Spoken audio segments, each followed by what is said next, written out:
Hey everybody, Lenny from Kaizen Hub here.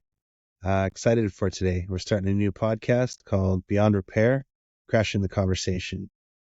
It was about a month and a half ago. I was speaking with Norm out at St. Claude Auto Body, and we both agreed we need a place for shop owners to talk, share their grievances, their issues, their wins, and of course, above all, the ways we can improve the industry.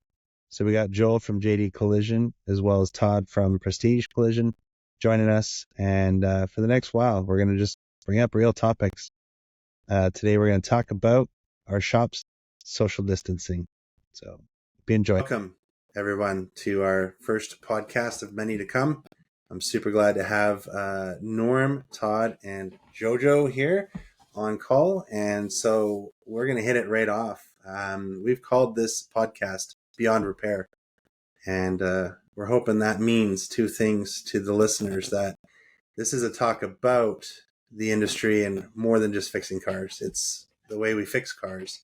And second, are we beyond repair? Is this an industry that has hope or not? So I'd like each of our guests to introduce themselves and just share a little bit why they agreed to subject themselves to such an amazing podcast. So go ahead, Norm. Oh, all right. We're going to get me started. So, aside from that generous e-transfer you sent me this morning, the reason I'm just so drawn to this whole idea of a podcast is, amongst many reasons, is just to raise awareness and just start talking about how cool this industry is. I think that this whole industry gets a bad rap sometimes, whether that's old stereotypes or misinformation.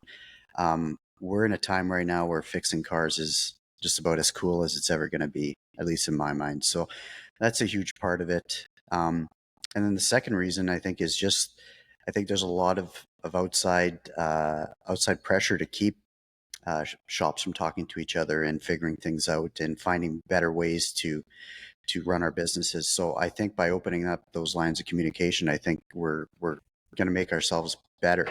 So I'm super pumped, excited. Great panel of people here, good mix. So, yeah. Glad to have you too, brother. Joel? Well, much like Norm has said, other than the fact that I did not get a stipend for this, but we can have some conversations after the fact about that. Yeah, no, having this conversation out in the open and available to anybody who's, looking to better themselves and improve their shops is a great way to start to bring the collaboration within our industry together. I know for myself, we've been trying to become friends with our competition for many years.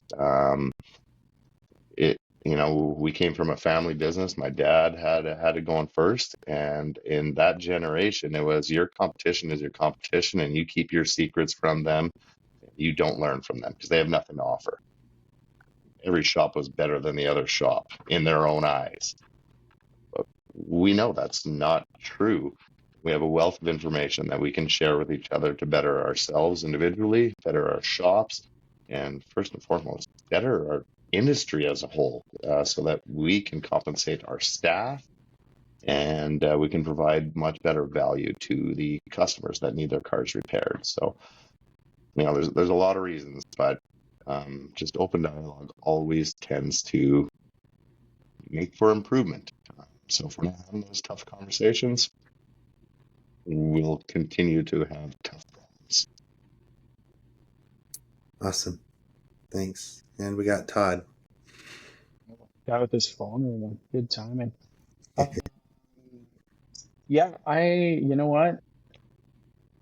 I just like you guys. So spending a little bit more time with you here and there sounds like Well, we You know bet. you're good time. lying now. Yeah, right? No, well, I'll enjoy that. And Yeah. and honestly, I've said for a long time I've got this sick, twisted love for this industry. Don't ask me to explain it.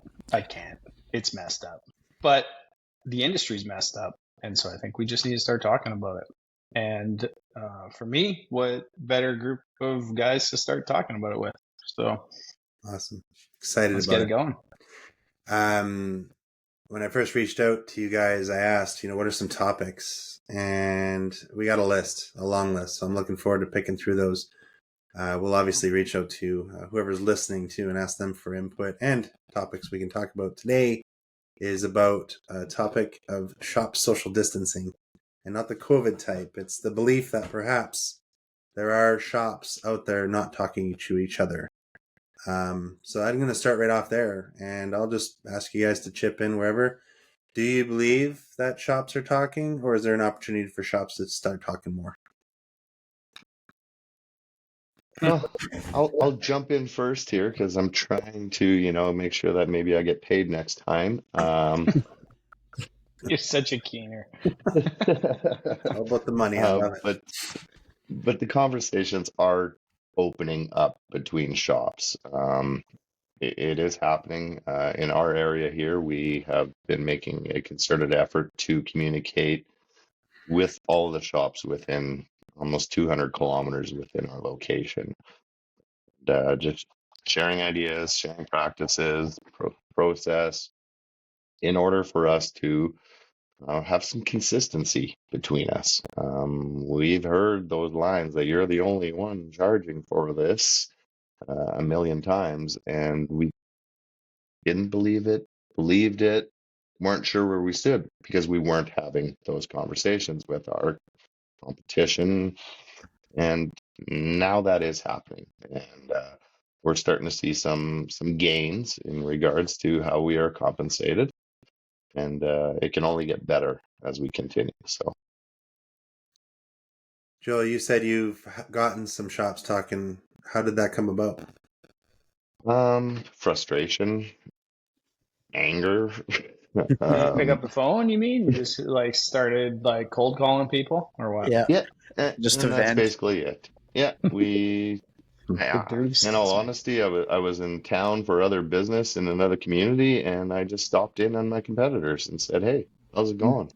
Hmm. What are you struggling with? What are your biggest challenges in the industry?" The conversation started, and they were like, "Well, actually, we've been talking with some other shops here too as well. Why don't Mm. we all talk instead Hmm. of just this small community? Now let's put other communities together as well too, because the exact same issues that we're all dealing with. Yeah, Uh, it's grown, and it's working. So conversation is key. absolutely. I think we forget that as an industry, I think we hold a little bit more power than we give ourselves Hmm. credit for, especially when we start working together. We've got this, interesting phenomenon right now in Manitoba where our current process for theft recoveries is just atrocious, and inadvertently, shops just started not accepting them, and that happened. That wasn't by design. It just started happening to the point where the insurance company or public insurers compound is overrun with theft recoveries, and this process lacks safety, right? Because we're exposing staff to some dangerous, potentially dangerous, things in those vehicles. Substances, yeah. Yeah. Yeah, exactly. So we're in a situation right now where the insurance company has reached out to the industry and said, what would it take for you to start accepting these theft recoveries again? And now shops are saying, okay, this now we're going to get somewhere. Now we're going to get to talk about the things we've been saying for years. Now we have a little bit of power, and now we've started talking. And I think that sometimes it just takes something like that to bring the industry together. And of course, having an abundance of work is always going to facilitate that, right? I'm not going to take a theft recovery if I've got a whole bunch of deer hits lined up at the door. So No. but sometimes that's what it takes to start the conversation. So I think that we automatically, assume that we're just going to have to do whatever the insurance company tells us to do. But I think once we start talking and realizing the power that we can hold if we stay unified, I think we'll get more accomplished for our industry. Yeah, the payer doesn't necessarily hold all the power, right? We, Yeah, as an industry and as independent businesses or MSOs or whatever we are, you do make choices on what you tolerate, what you accept, and how you let insurance companies or customers or anybody push you around, right? Like You really do get what you tolerate. Yeah. So, Todd, in your experience, you got pretty large market share in the BC area. Are you getting same effects that Joel and Norm have talked about with shops talking, or is it pretty isolated? I disagree. I think I don't think the conversation's happening. Not in this province. We've got some big MSOs here.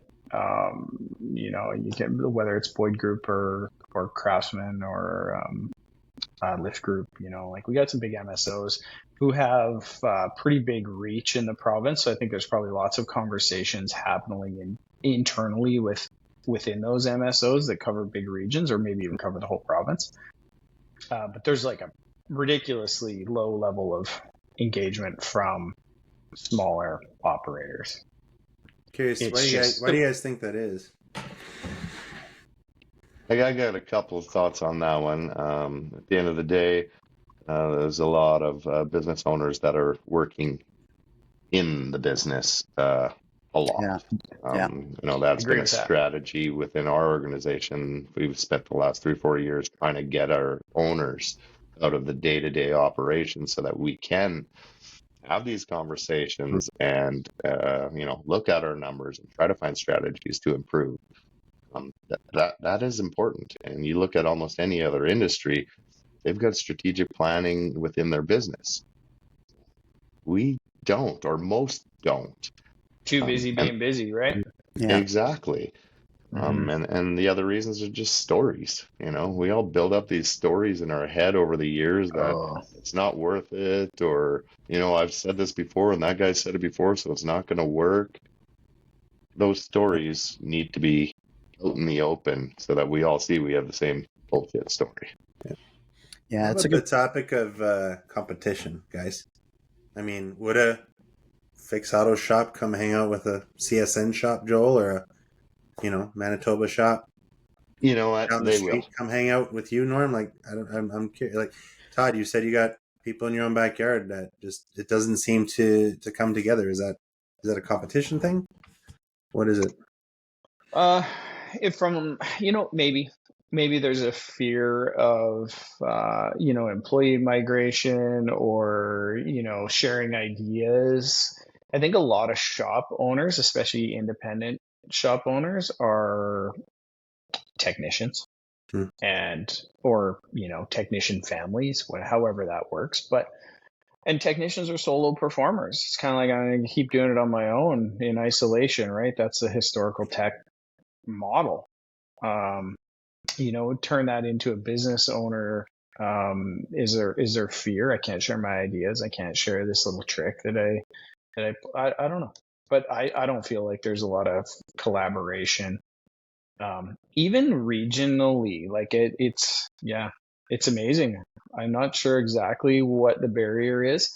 I do think the forum or lack of forum is definitely a bit of a barrier. I think that with the Competition Act and all these things that the insurance company is constantly, make sure you don't talk about rates or what you get paid for, or like there's repercussions, right? I think that's a thing. Okay. Yeah. And like in the BC market, there's a lot of consolidation happening right now. Do you think that is also playing a role in that in some sense? Yeah, I think that you might be right. There is a decent amount of consolidation that has been happening. I don't know if it's maybe slowed its roll a little bit. Right. But I think a lot of operators that had lots of opinions and lots of love for the industry have jumped out of it. Okay. I think that the saddest part about the state of the industry in the last 10 years for me is that the industry, whatever it is, between the way the industry conducts itself and the way the insurance companies conduct themselves towards repairers, has pushed most of the talent. It feels like they just keep pushing. Like pushing good estimators out because they don't like dealing with the constant phone calls from insurance company appraisers and adjusters, and they're demonizing constantly, right? So I think just good performers are like, I just am dealing with a lot of stress and I don't think I need to deal with it. I'm going to go do something else. It's like I can put my talent to better use with less outside oversight. It's not even their bosses. It's straight up coming from outside the business. So what I heard you say was passion. Passion. Yeah. I'd love to know then, guys, any one of you, why do this?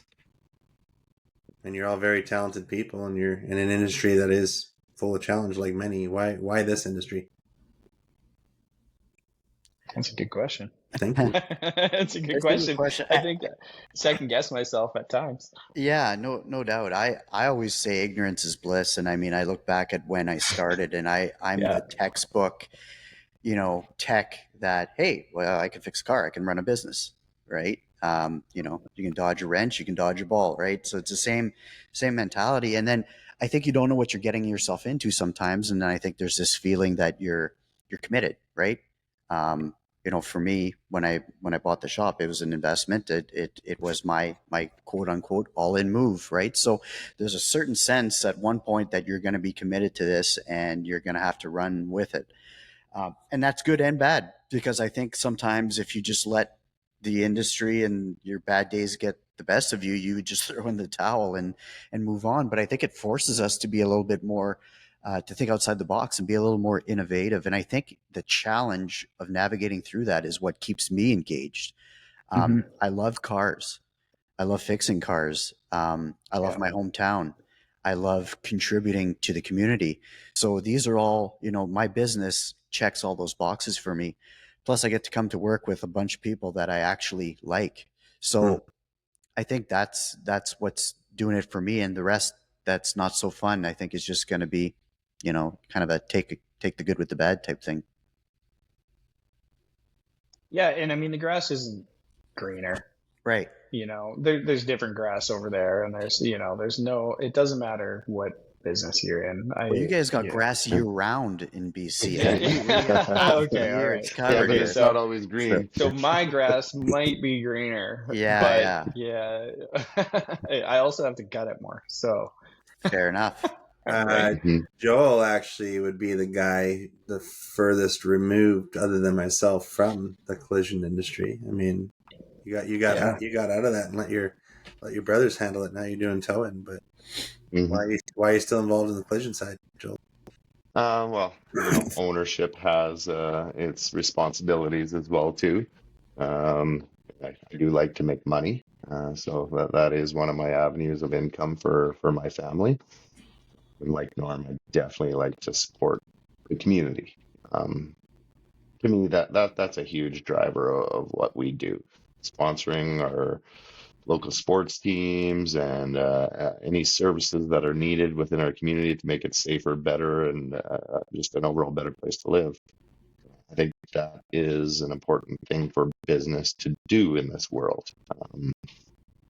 Profits are awesome, but profits before social responsibility, I think, is kind of the downfall of a lot of industries around the world. And collision is definitely one of them. As we see more consolidation and MSOs get in play, it takes away that personal touch that businesses have in the community. That's not good. I don't like that world where profits come before community. Yeah. So curious, and neither of you, and none of you guys are, so-called MSOs. I mean, Joel, you got a couple locations, so do you, Todd. But the bigger the organization, is that what I hear you guys saying, is the less community touch exists? 100%. Okay. Not my experience, actually, but yeah, that's fair that it feels that way from where you're sitting. Well, whenever we have bigger companies come in and buy out other businesses, the sponsorship goes down drastically. And the other thing I don't think that people realize is that at the end of the year, when the year end is done and the profits are all made, where are those profits being spent? If it's out of town owned, those profits aren't being spent in this community anymore, and that has been a big Mhm. drain on the rural communities across everywhere. Yeah. When Interesting. Yeah. all the And profits are being spent in the U.S. or in Toronto or in Vancouver, that's less wages that our service community can now collect, and less services for our community. Interesting. So let's say for somebody listening to this that is part of an MS, so large entity or even a large company hearing it, and then tack onto that the whole point of this podcast, which is getting people talking. If more shop owners did talk about their challenges, and I guess people in the collision industry, ownership or not, what do you think that could actually do, looking ahead in the years to come?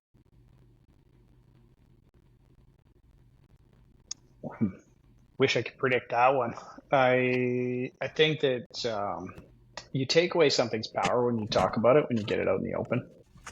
So I feel like a lot more transparency, whether it's through regions, between whatever it is. Like, I think transparency is always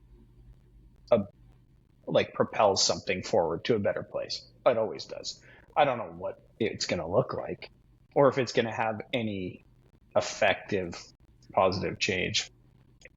But maybe the change will be more subtle, even just normalizing that, like, shops are just going through the same thing. Like, whether you're 100 stores or one store, it's like we're all facing the same things. We got to start getting together and pushing for the industry to be a better place.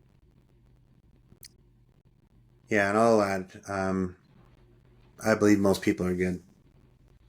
Takes a one or two out of the masses to really wreck the fun, but Yeah. I think you guys are spot on. It's about communication. It's about another word I love talking about, which is trust.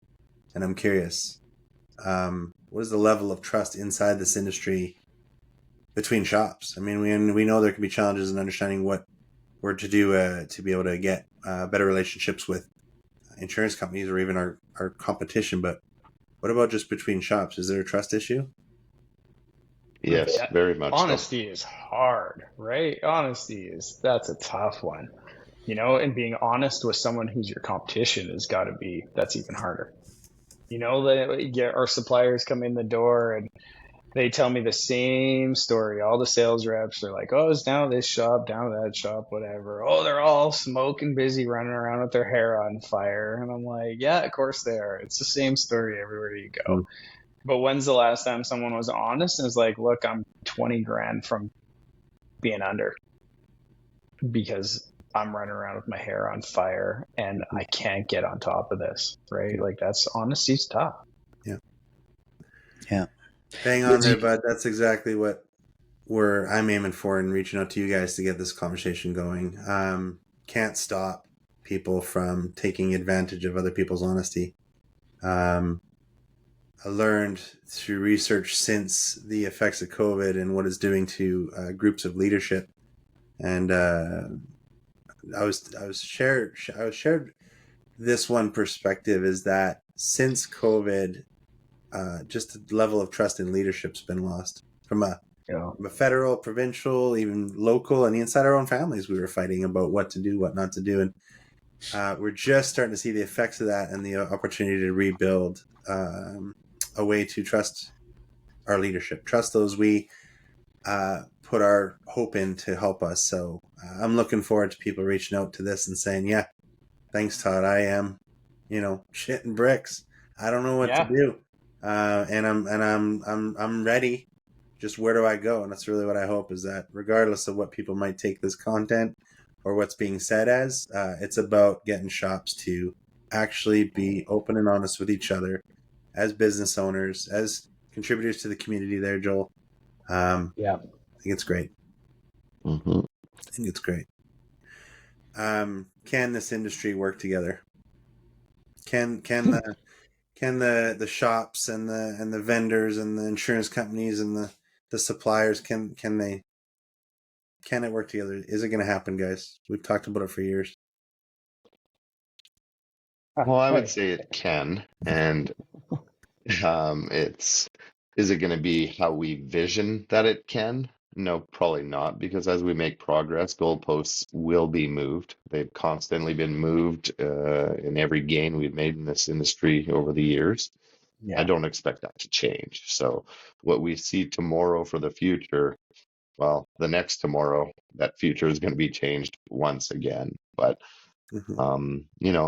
we've had some interest in a national association in the past year and a bit here. It's definitely not moving in the way I would have liked it to, but there are people talking about it and there are people working on it and there is interest. As for provincial associations, there are some in certain provinces. Their strength, don't think is where it needs to be.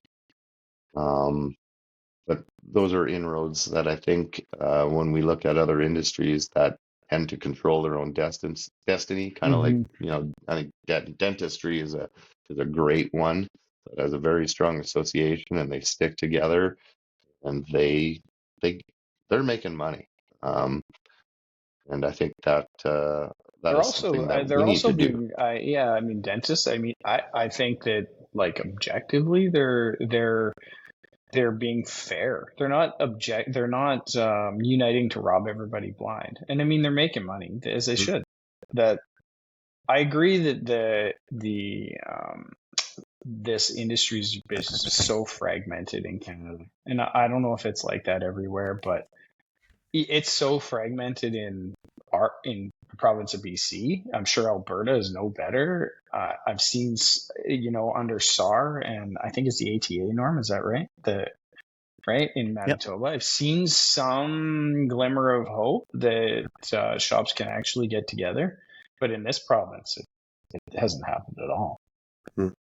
Yeah, it's So interesting. I'd love to see it, but Yeah, and I mean and I'm being involved with the ATA. I think I might be seeing a whole different side of things, but I feel like the industry in Manitoba is in fact getting closer together. I feel that the example I gave before, and just some of the communication that's starting to open up, I think is bringing people together. But I could be completely way off with that assessment too. So hard to say. I mean, I'm hopeful. I'm cautiously optimistic. Let's just leave it at that. Cautiously optimistic. Two big words put together. That's where I'm going to go with it.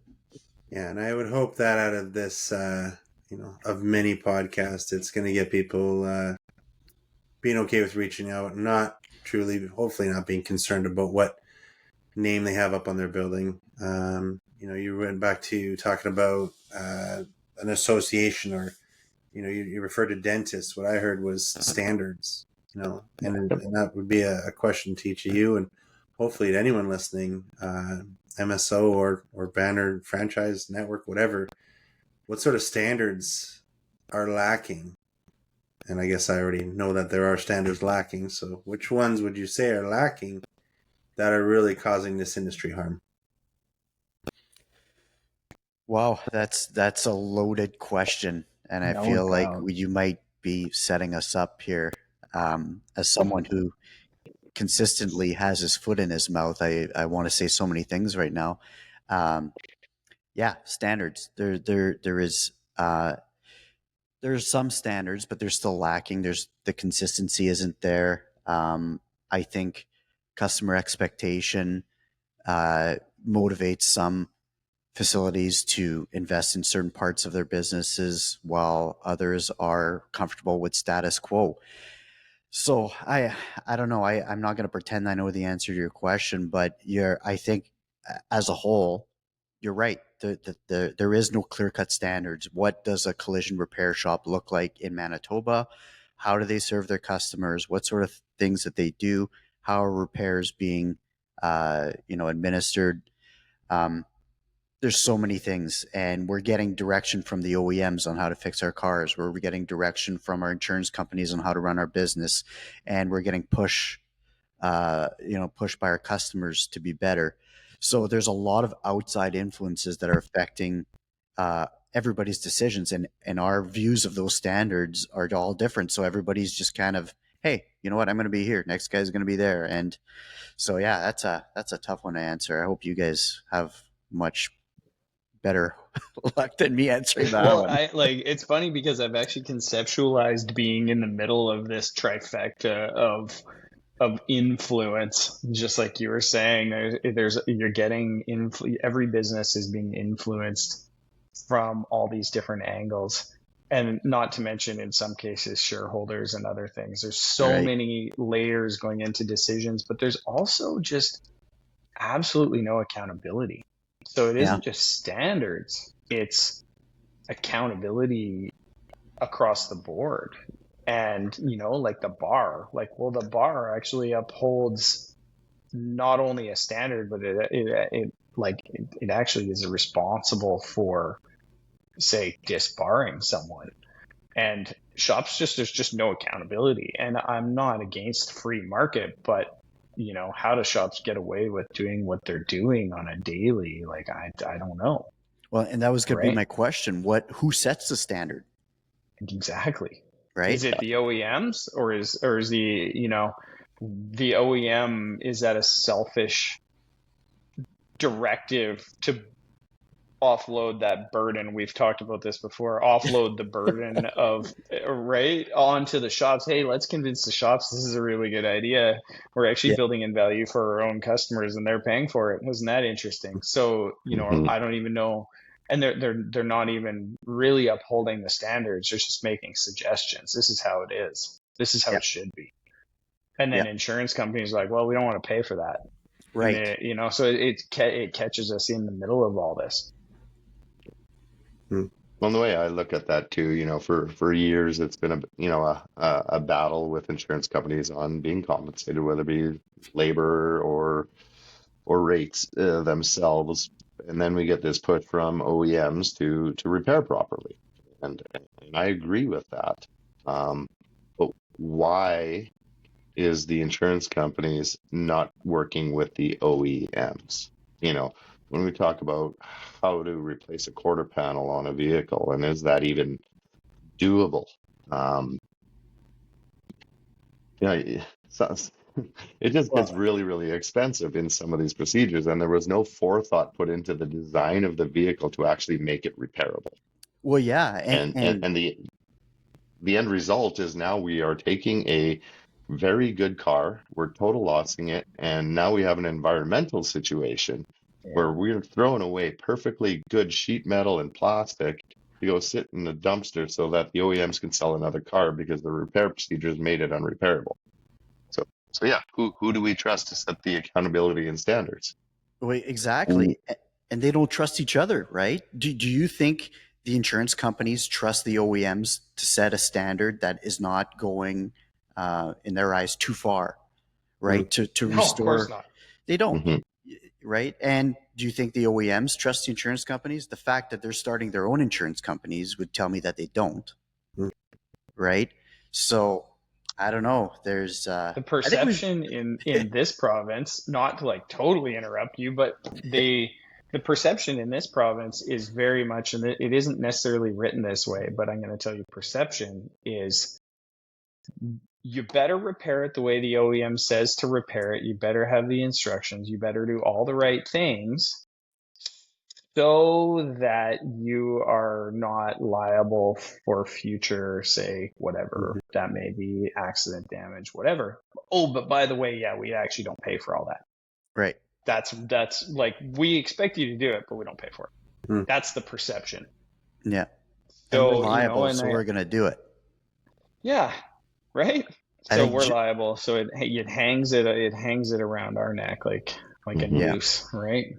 John Eagle scared the crap out Oh, of everybody. everybody, Yeah, right? of I course it mean, did. for the first time ever, we've got, an insurance company or, a body shop being sued for not following an OEM procedure that the insurance company wouldn't pay for. I mean, if that doesn't rattle your cage a little bit, then you don't have a pulse, Pulse. because that's wild. Yeah. Yeah. Each of you perhaps have a scenario where you were put in that position and that you actually did successfully help, those paying for it to understand why? If successful, by successful, you mean did we just absorb it and do it? Then yes, we were very successful. Yes, we're successful all the time. I mean, All the time. all the time. You want to serve your customer. You want to help them out, right? You're not going to hold this Mhm. up, and we want to do right by them because ultimately that is what we're going to be held to, right? If something was to happen, the insurance company would be nowhere to be seen, right? They would say, "Hey, that's not on us. We trusted that St. Cloud Auto Body was going to fix that car. Man, I can't believe they did that." Meanwhile, they were never going to pay for it. So, but how long do we want to be in this victimhood mentality too, right? We have to take some of this True onus. story. We have to own some of that. We have to be able to, if I'm going to complain about something and, kick the garbage can around in the office and never talk about it and never actively try to get involved and make a difference, then what good is that? Mhm. So, I'm asking the question because I know each one of you has adopted that attitude that we're going to do it right, right? yeah, I've watched or at least heard of each of you Mhm. take the proper approach with an insurance company, not the kicking and screaming garbage can approach. That was, what, 20 years ago, Norm? yesterday, Yeah, whatever. yeah, Yeah. maybe. Yeah. But to actually say, look, here's the scenario that we're in, right? It's new, it's weird, it's even a little scary. I got a technician that's capable of doing it, but it's going to take a bit more time. I understand that, but we got to fix this car properly. Are there like actual repercussions to challenging those paying for that repair that would cause you to just go ahead and do it and not get paid? Like I'm not sure I understand. Like, why would you fix the car and not get paid? No, because it's right, you said, Lenny, but not get paid. What's the problem? Here's a quick, Well, if okay, hold on, just 1 second, Norm. yeah. In British Columbia, if the insurance company denies covering an operation, we are bound by contract. We are not allowed to charge that customer for that operation. Correct. Yeah. Okay. So I don't know if it's the same in Manitoba. It is. Yeah. We in Okay. Alberta can surcharge the customer, and it has become a strategy of ours with certain insurers, specifically more so the big ones and the small ones. So the big ones tend to exert their Mm-hmm. muscle, and they have a lot of volume, and that makes us really concerned. We've heard of shops having the taps turned off before. Mm-hmm. Uh, that doesn't just affect the business owner. That affects the staff members that are also relying on the business owner to provide them with the living so that they can support their family. Those are the things that we go to bed thinking of. When we're breaking even or losing money, I'm not thinking about myself. I'm thinking about that staff member that I might have to let go, his family. I don't like that scenario. So yeah, surcharging is something that we have used as a tactic to try to get people or get insurers on the radar and understanding what's going on, because when they have the policy holders in their ear, they tend to be a lot more amenable to these situations. It's the body shop asking for something, we're the only one. So Norm, you had a thought there that you were going with on why. I want to hear it. Yeah, well, and I was just going to say, to give you an example of why we're not pursuing some of this, and this pertains more to Todd and I's situation with our insurer. I bought a TV from Amazon and it got here and it didn't work. And it took me 4 days to try to get that thing picked up and returned. And then it took another 2 weeks for someone to actually show up and return it. Then it took another 2 days for me to hear back that they had gotten it. Then another 3 weeks to get the refund, only to figure out that they shorted me $25, right? And at this point, I'm like, I'm done with this. I'm over the Yeah. TV. The $25, just keep it. But it's death by 1,000 cuts, right? Yeah. And 100%. that's what it is. We have these escalation processes that are designed to defeat us before we even start. And I think that is what erodes the relationship. they know that they're going to make it hard on us. And they know that by nature, we're just going to put our heads down. We're going to do right by the customer and we're going to carry Yeah. on. And the one shop that is going to break through that, well, they're just going to pay that shop and carry on because they're still, that's still better than paying all of them and changing the policy, in my opinion. So is that, I just curious, Norm, is that just the nature of business? It could be. Is that the nature of government run business that has a lot of red tape to make it difficult, whether you're applying for a grant or whether you're, asking for a procedure to be changed?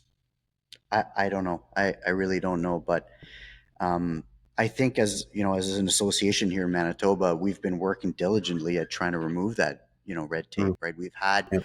procedures that were just, nobody was ever going to ask for, they have a procedure in place. They say, of course, we're going to pay you for that, but you need to do X, Y, Z, knowing full well that nobody's going to go through that process, right? So trying to move those obstacles and get people able to collect, get paid for what, that's what it boils down to. We want to get paid for what we're doing.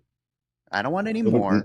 I don't want any less. I just want you to pay me for what I'm doing. So Without a But if, fight, without so much back and forth and wasting time. Like it just, if the roadblock they put in front of you, it costs you $50 to collect the $20 you're owed, yeah. you're not going to collect that $20. plus a garbage can every time. Like that's just not feasible, right? So, Every time. Boy, you must order a lot of those off Amazon. Yeah. I love this conversation. I love the ability to question you guys because I've been in each of your shops. I've come to understand that you guys have been around long enough to know that there are, some battles you're going to pick and there's some you're going to just let lie. Yeah. Back to the conversation on standards and or even, as I heard you allude to, Norm, working together. That's what I'm really looking forward to out of this. We're going to have plenty of things to talk about and subjects that you guys have forwarded to me that you'd like to bring up. We're obviously going to open it up to the rest of the world to bring forward theirs. We know we're going to get comments and inputs and opinions. I look forward to those as well. At the end of the day, though, I love this question is what's the outcome? Why would you guys take time out of your day to sit on a podcast and vent and share and think about ways? What's your outcome? What are you hoping to see happen here?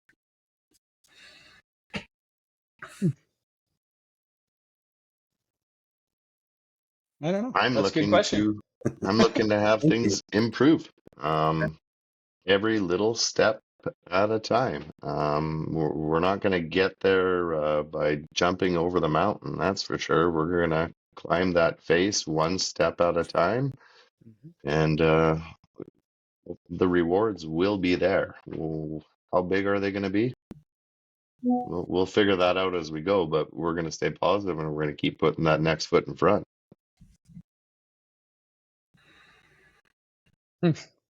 I just like spending time with you guys. So, and you know what? And it's selfishly, Norm had mentioned it like some time ago. He's like, I think this will make me better. Not steal your idea, Norm, but I actually do think it truly just vocalizing and being honest about what's going on, what you see, where we're at. I think that it'll make us better. Totally. And It's like, this is hopefully it'll help therapy. somebody else. Yeah. Therapy. That's right. Yeah. This Totally. is. Are we recording this? Is that Yeah. what's going on here? I thought I was in a therapy session. Holy smokes! I'm going to speak from experience in the background I got to in all the years of being in the trade and working at Concourse. You just getting it beat out of our heads, the attitude or the idea that the world's against us. This is never going to work, and it just got easier to understand what we could do. So this is, an invite to anyone out there, shops especially that have done the grind, that have put in the work, that have worked so hard to get to a level of respect, trust, and set some standards to actually be able to make a change in this industry. I would hope that this podcast continues to bring people like that forward and say, I'm a little tired of standing up in my regional meeting and being the only person speaking to things that are going to constructively help improve this industry. Where are all the other shops? And that's not to throw anyone under the bus. I'm going to use the dentist example, Joel. Do you guys, when you go to the dentist, pay a line on their invoice that says clean office? Like, is that a line item on a dentist's bill? No. But would you use a dentist that has like a dog laying on a mat in the corner and dust all over the counter, papers everywhere? Like, would you actually stick around and be like, hey, I really want to see the back of your shop? The front looks great. Yeah, totally. Yeah. And so to me, that's a standard. It's a good one. Like, that's an expectation that, when you walk into your guys' shops, there's been effort put to appreciate that we're more than just a body shop. Like, we're an experience. We're here to take away the stress and chaos of this accident. That's passion, guys. That's, you love taking that customer who literally was just on their way to work, got rear-ended, and their whole life fell apart. And they walk in and they're not just greeted with a clean environment, they're greeted with a smile. Fixing the car is technically the easy part. Go figure. It's getting that customer to realize that, hey, we're here for life now. We are going to help you through this issue. But why then do you still see shops that have crap everywhere in their office and don't actually take pride in how they look? What do you say to somebody like that? Yeah, totally. Because I'm at wit's end with it. I don't see any excuse or reason for a shop to be disorganized in the front office, just the front office, let alone the back, help me, to then come to a meeting and be like, I can't make money. And I appreciate what you said, Joel, because a lot of these guys are stuck in the business. Yep. Yeah. So my next question, after anyone wants to help explain why this still exists, what do we do to help those people? Because they all do care. And they've got great people working for them. They got great communities. They got great customer bases. How do we help the masses get to even just the next level? That's what I want to know. I think they gotta want it. Yeah. And I think that, honestly, if we're to be honest with ourselves, the facade doesn't dictate the capability. And I think there's an argument for that. But I also have a very hard time believing that someone who doesn't take a lot of pride in their workspace or their location or whatever is really putting a lot of pride into their work. I feel like that's a pretty tough sell. And the stigma in this industry, and whether even, in other automotive mechanical, it's just, gotta go to that, whatever, that greasy, dusty, whatever. And I think that we owe it to ourselves to change. Yeah. I think the industry needs to change. It's such a slippery slope. One of the things I probably say the most around this place is how you do anything is how you do everything. And that's kind of what the standard has been here. But it's a slippery slope in the sense that, I've had one shop owner, great guy, ran a great business, no longer runs it anymore. And this place was just a complete disaster. Front office, back, there was little monkey trails going everywhere. And I asked him one day, I said, what do you think your customers think about this? And he said, I think they think that I'm too busy fixing their car properly to clean up my shop. So they're okay with it. And I thought to myself, that's crazy. You're a crazy person. But on the flip side of that, I've also been, we built a new facility here in 2014, and, you get the comments from customers that kind of look around and say, oh, must be nice, Norm. So, Yeah. so what is, so you've got, guy with the bunny trails in the back of his shop, and customers saying, well, I don't want to take my car here. I expect better for my car. But then you give them somewhere better and they say, whoa, it must be nice to be making all this money. So, but again, that's the outside pressures. And I think as you get older in business, you learn to, brush some of that aside and try to find that happy medium. And I think if you hold yourself to a standard, like how we do anything is how we do everything, I think that sends a good message to your customers. I'm going to need you to hold on to that comparison when we get to our topic of it's so hard to find good people, because I would have loved to know what their opinion on the employees would have been in those two environments. Yeah. Maybe I can track him down and we'll interview him. Yeah, that'd be great. Find that customer too that thinks you're making tons of money. We'll interview them. Right. Oh, There was man, totally. also a guy years ago that told my father that because he had a brand new truck, he couldn't get that supplement because obviously he was making money. Hmm. First All ever new right. truck. I feel for people like that. Just want to give Yeah. them a hug. So, gentlemen, the reason why I went on a tangent there is I absolutely have built a business coming out of being taught a lot of great ways that a business can exist, thanks to the concourse world. It is doable. It takes work. It comes at a cost. To offer quality of life as part of the reason why you'd work at your establishment can be hard to put a price tag on. So I'm not at all speaking against how hard it is to keep and maintain a clean working environment, keep your employees happy, do proper repairs, and actually get paid for it. It takes work. I'm Takes just a lot of curious, work. is it possible? I think Yes. so. I believe so. I wouldn't be here if I didn't believe it. Mm-hmm. Good, because otherwise I'd have to switch gears on this podcast. Perfect. Yeah. That was a test. I knew it. God, everything's a test. Thanks, Todd. But again, same. Norm, Joel, is it possible? It is. What does the roadmap look like, and is that roadmap changing? Yes, as well. But yes, it's possible. Anything's possible. Yeah. No, I totally agree. Is it going to be full of challenges? Absolutely. But yeah, it's like Todd said, you got to want it. You can't help the unwilling. So yeah, it is possible. Absolutely. Okay, awesome.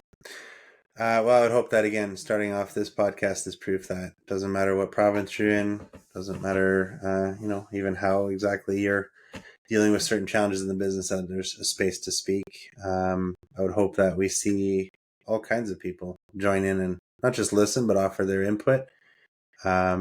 We're definitely a group that is okay with sharing some true feelings. At the same time, I guess the assurance I had in calling you guys in is you have all proved that you can make change in your local areas. Maybe you don't always get the pat on the back, but I just want to congratulate each of you for the impact you've had in that environment. There is people in this industry that look up to you guys, and I hope that inspires people alone to say, hey, okay, aside from the usual stresses and the challenges that we're faced with, maybe it's okay to reach out. And that's again a big invite to everybody listening to reach out. Definitely in by the comments section. I'll be attaching my email as well, but I would hope that each of you guys are also reachable and would invite anyone they can to come join us. So, any closing comments? Again, this was a generic topic about why you guys joined in on this, and is there isolation existing in this industry? Any final words you'd like to share with anyone listening, gentlemen?